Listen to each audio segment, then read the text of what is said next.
En Filipinas, la continuidad entre los siglos XVIII y XIX estuvo favorecida por personas como Luis Rodríguez Varela, nacido en 1768 de padre y madre peninsulares, por lo que se le llamaba hijo del país, español filipino o criollo.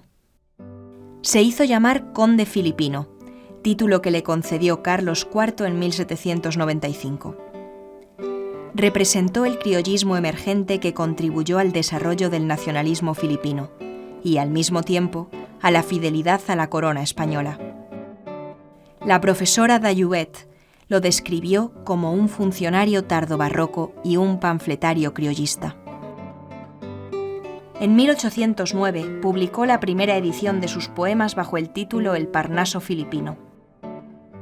Con motivo de la jura de fidelidad a Fernando VII, escribió: ¿Quién viste de gala el día? Bizarría. ¿Quién da a sus hechos favor? Honor. ¿Quién es guarda de su amor? Valor.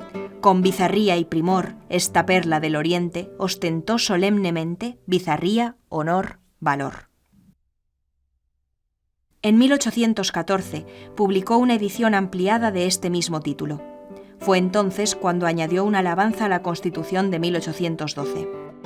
Rodríguez Varela, leal tanto al rey como a la Constitución, exaltó a la ciudad de Manila y reclamó la autoridad de las élites criollas desde la Catedral de Manila.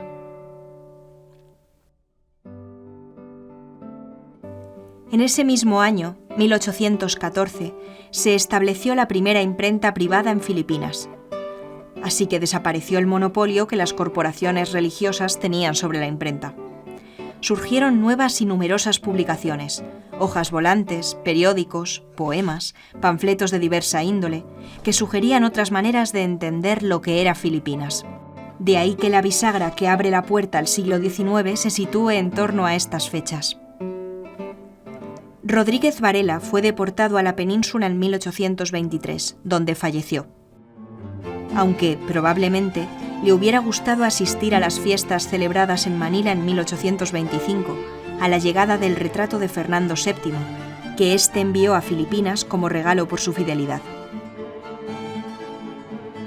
Este tipo de festejos, asociados a la monarquía y al gobierno colonial o a las celebraciones religiosas, configuraban el ritmo de aquella sociedad y representan el mejor ejemplo de sus manifestaciones culturales y artísticas, entrelazadas con el sostenimiento de la Filipinas colonial.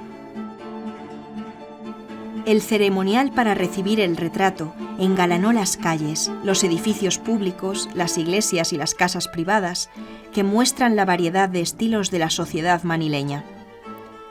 Se construyó un arte efímero, característico de este tipo de fiestas: arcos del triunfo, carros o el trono donde se colocó el retrato. Estas fiestas quedaron reflejadas por escrito en los informes de las autoridades y los relatos de viajeros, junto con impresos que, al modo de los libros de fiesta, recogían descripciones, discursos y poemas para la ocasión. En un impreso de 1826, conservado en los archivos de la Universidad de Santo Tomás en Manila, leemos lo que escribió Manuel Zaragoza. No hay lugar por oculto que no se halle nuestro augusto monarca victoriado. Del elevado monte baja el valle el eco de su nombre rechazado. En la plaza resuena y en la calle, y vuelve por los campos a el collado, y hasta en los aires anda retumbando el adorado nombre de Fernando. No hay lugar por oculto que no se halle el retrato del augusto monarca. ¿En cuántas ocasiones has visto el retrato de Fernando VII en esta presentación sobre las fiestas de 1825 en Manila?